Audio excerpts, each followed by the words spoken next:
Hello, and welcome to Today in History for January 21st. I'm Michael Powell. On this date in 1977, President Jimmy Carter pardoned the draft dodgers.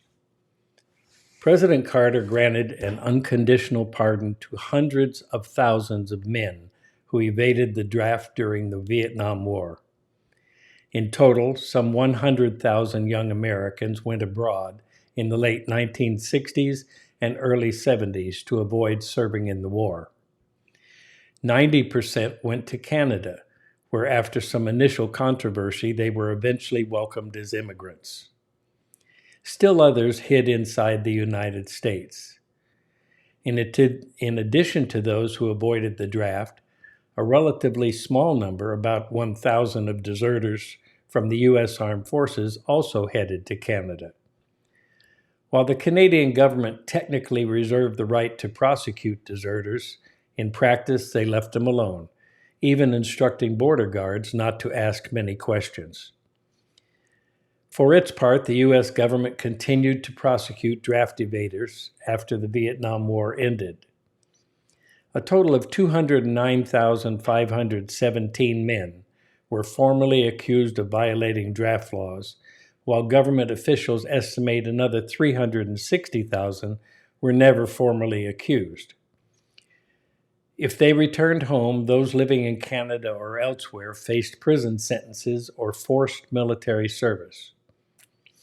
During his 1976 presidential campaign, Jimmy Carter promised to pardon draft dodgers as a way of putting the war and the bitter divisions it caused firmly in the past. And after winning the election, Carter wasted no time in making good on his word. Though many transplanted Americans returned home, an estimated 50,000 settled permanently in Canada. Back in the U.S., Carter's decision generated a good deal of controversy, heavily criticized by veterans groups and others for allowing unpatriotic lawbreakers to get off scot-free. The pardon and the companion relief plan came under fire from amnesty groups for not addressing deserters, soldiers who were dishonorably discharged, or civilian anti-war demonstrators who had been prosecuted for their resistance.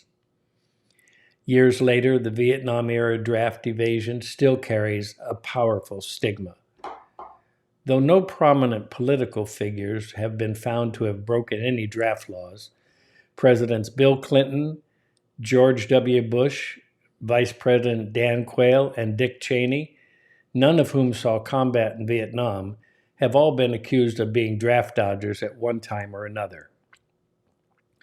Donald Trump received 5 draft deferments during the Vietnam War, once for bone spurs in his heels. Although there is not currently a draft in the U.S., desertion and conscientious objection have remained pressing issues among the armed forces during the recent wars in Afghanistan and Iraq. The pardoning of draft dodgers. I have to say it was not a very popular choice with me and my other veteran friends, but he was our president, and it was his right to do so.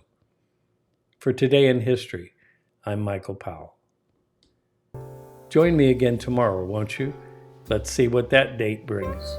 Till then, watch what YouTube has for you.